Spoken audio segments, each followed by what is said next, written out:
vous allez bien.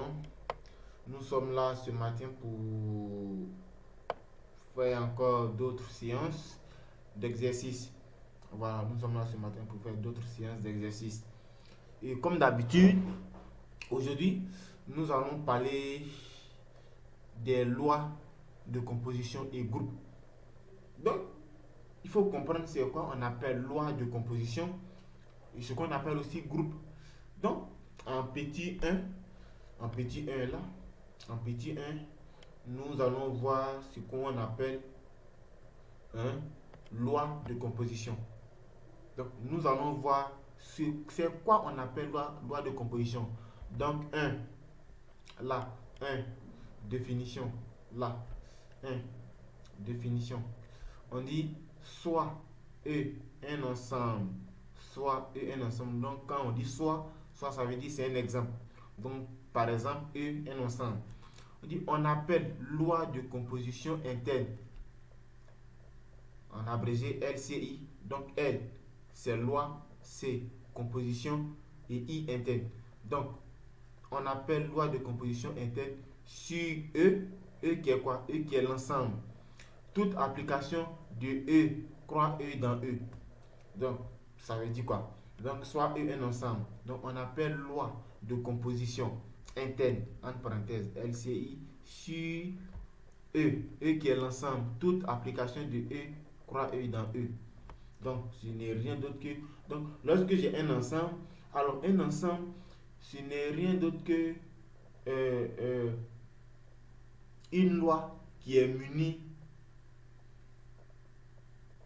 peut-être d'un ensemble de définitions, par exemple.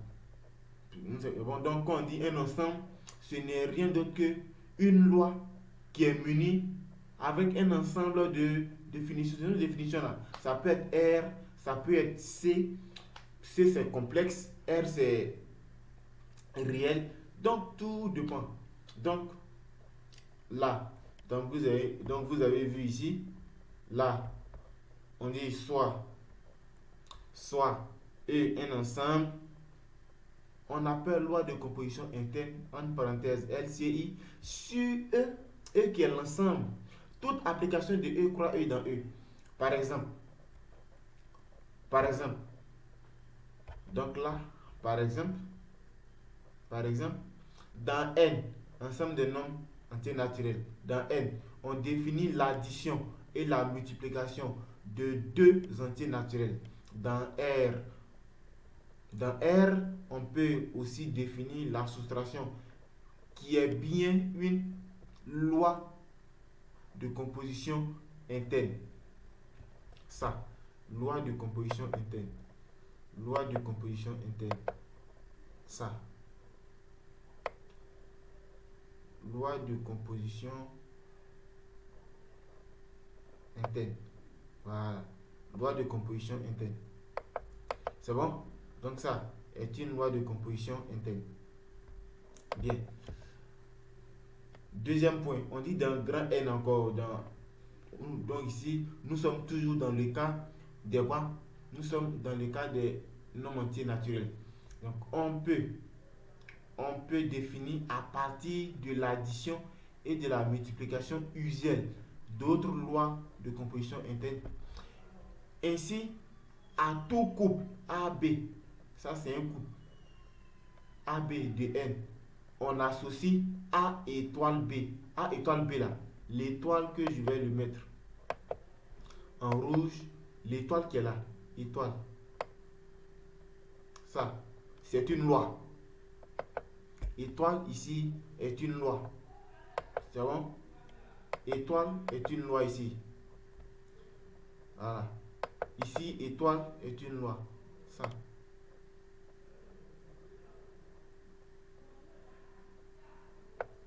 Étoile ici est une loi. Voilà. Étoile ici est une loi.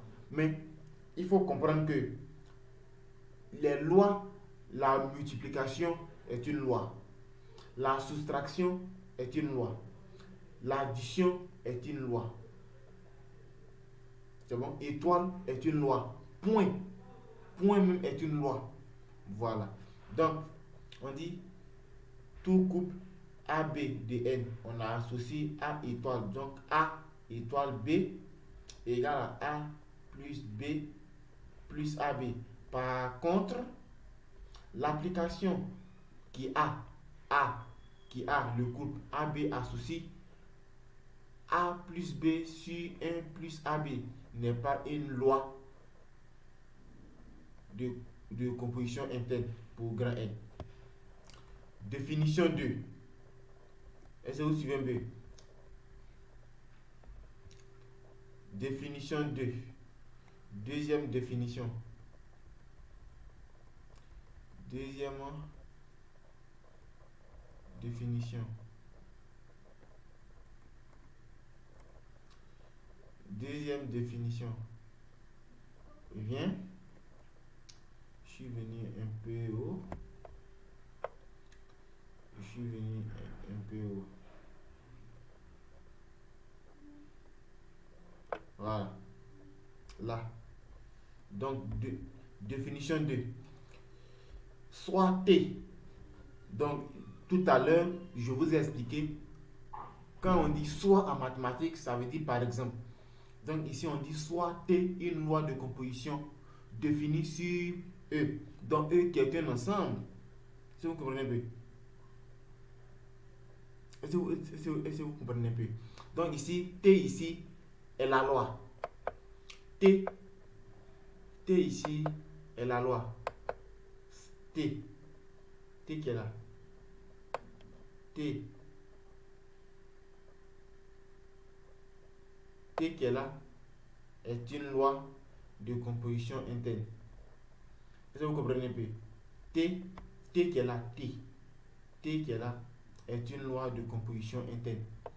Donc on dit soit T, une loi de composition interne définie sur E.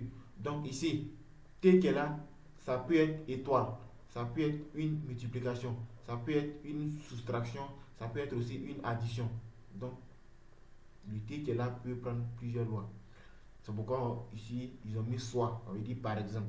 Soit, par exemple. Une loi de composition interne définie sur E. Donc, eux-mêmes ici est un ensemble. Donc, tout à l'heure, je vous ai dit que E est muni d'un ensemble et d'une loi. Donc, ici, E, l'ensemble muni de la loi T. 1. On dit que T, donc T qui est la loi de composition interne, donc soit on dit que T est associative si pour tout A, B, C appartenant à quoi? À E cube. Ça veut dire E a 3 coordonnées. Quand on met E carré, c'est que E a 2 coordonnées. Quand on met E cube, c'est que E a combien de coordonnées? E a 3 coordonnées. Je m'explique. Vous voyez que ici on dit pour tout A, B, C. A, B, C. Donc ça fait 1, 2, 3. Donc c'est pourquoi ici là c'est E cube. Si ici était A, B, c'est E carré. Vous comprenez un peu? Donc on dit que T est associative si pour tout A, B, C appartenant à E cube, A, T, facteur de B, T, C égale à A, T, B, facteur, je fais T, C. Donc ça veut dire que A, T ici, vous avez dit que T, on nous a dit que T est la loi. C'est bon? On m'a déjà dit ici que T est la loi. Et ça, soit T, une loi de composition interne définie. C'est bon? Ça, on dit soit.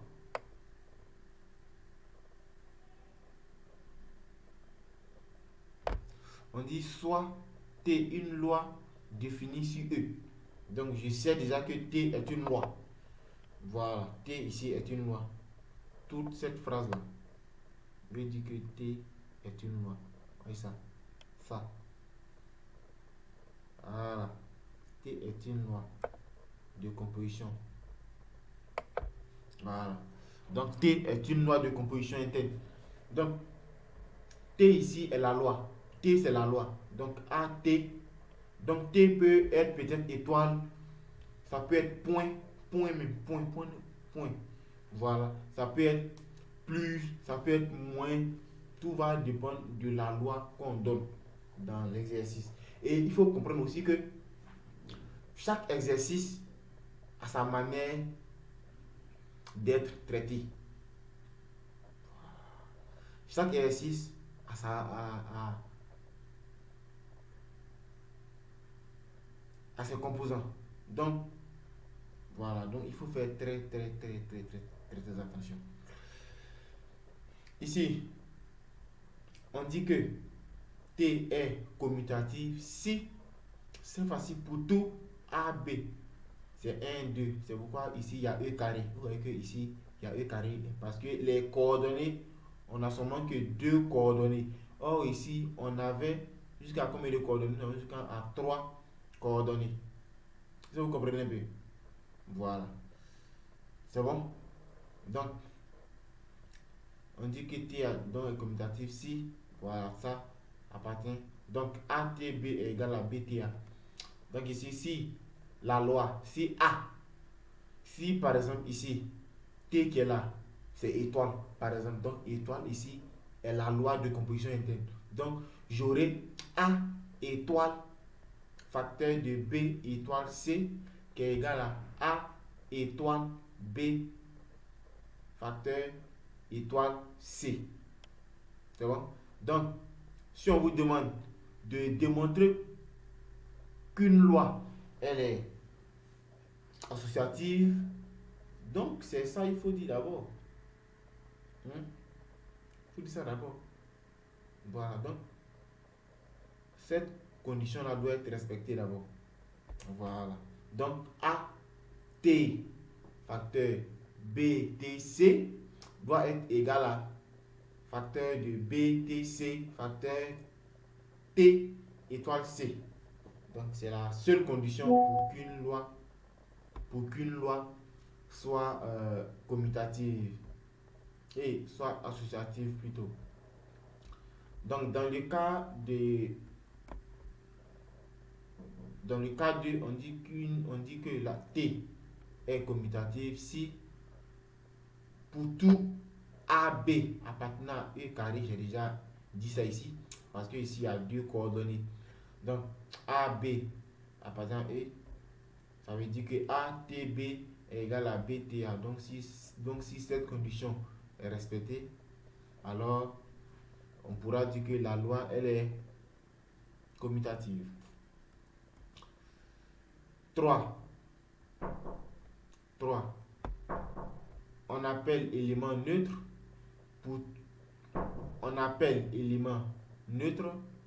tout T qui est la loi, pour T tout élément E de grand E vérifiant pour tout X appartenant à E. Donc XTE doit être égal à ETX qui est égal à X. Donc ici T est ma loi et E qui est là, ce E là est l'élément neutre. C'est bon? Le E là est l'élément neutre. E est l'élément neutre. Ce E là. Ce E est l'élément neutre. Donc, voilà. Donc, si XTE est égal à ETX est égal à X. 4. On appelle symétrie pour T. On appelle symétrie pour T d'un élément X de E, tout élément X' tel que XT, X', donc ici, X' ici est la symétrie. Donc, XT, X' qui est égal à X', TX qui est égal à E. Donc, E qui est l'élément neutre. Donc, on appelle élément neutre pour T qui est la loi là. Tout élément E, c'est E ici qui est l'élément neutre de E, vérifiant pour tout X appartenant à E, XT, E doit être égal à ETX qui est égal à X. Et si ces conditions sont vérifiées, alors on pourra dire que notre, euh, notre loi là peut-être admet des éléments symétrisables. Voilà. Donc, je vais vous envoyer quelques exercices encore. Et puis, en fonction de ça, nous allons travailler. Voilà. Donc, après ça, nous venons. Exé, Définition 3. On dit un élément A de E est dit régulier à gauche pour la loi T si pour tout x, y appartenant à E carré par ici à deux coordonnées ATX est égal à ATY et qui va dire que x est égal à y. On définit de même de la régularité à droite. Voilà. Donc, c'est un peu ça. C'est un peu ça. Voilà. Merci bien. Et nous allons faire d'autres exercices sur les chapitres que nous avons vus aujourd'hui. Merci bien. Et vous, les pas.